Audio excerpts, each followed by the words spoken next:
Mr. Secretary General, let's turn to diplomacy, which we all hope can be successful in this crisis. We've just learned within the last few minutes that Secretary of State Blinken will talk to Russian Foreign Minister Lavrov tomorrow, if my information is correct, to continue the diplomatic dialogue.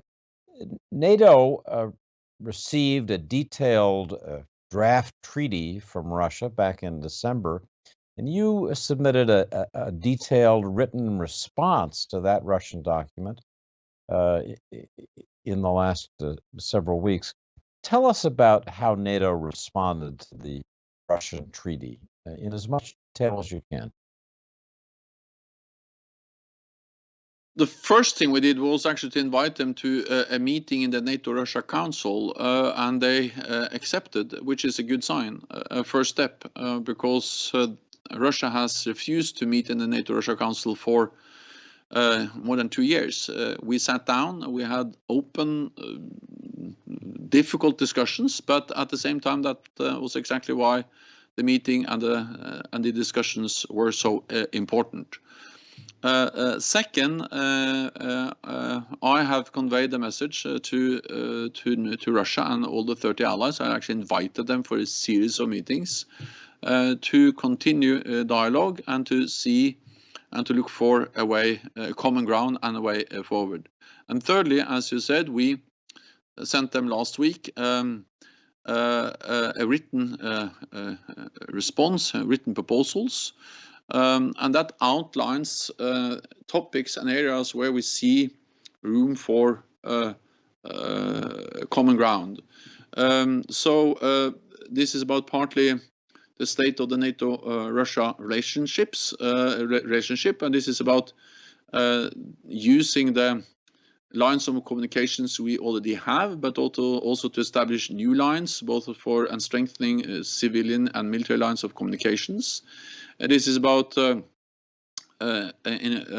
re-establishing the diplomatic relationships between NATO and Russia, because they closed down our NATO office in Moscow and in Russian mission to NATO. We should re-establish those offices, and this is also about other ways of improving the kind of the institutionalized relationship between NATO and Russia. Then it's about NATO, European security, including the situation in and around Ukraine.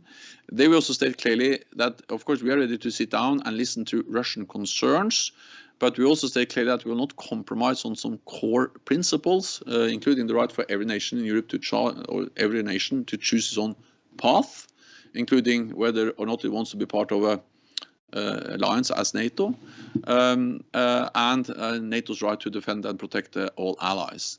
We also identify arms control as an area where we can talk. Missiles, nuclear, we have seen that has worked before. For instance, the ban on all intermediate range missiles we had for many years, which was extremely important for Europe. We should re-engage in talks on how to impose limits on missiles and other weapon systems. Then transparency on military activities. This is very much illustrated now. They are going to have exercises in Belarus with tens of thousands of Russian troops, with advanced weapon systems, with missiles and so on. Of course, we need transparency. We need mandatory inspections, and so far Russia has always denied that. So we need to strengthen the mechanisms for transparency on military activities. This is part of something that is called the Vienna document, negotiated within the OC framework, and also mechanisms for risk reduction to prevent incidents and accidents, and if they happen, make sure that they don't spiral out of control.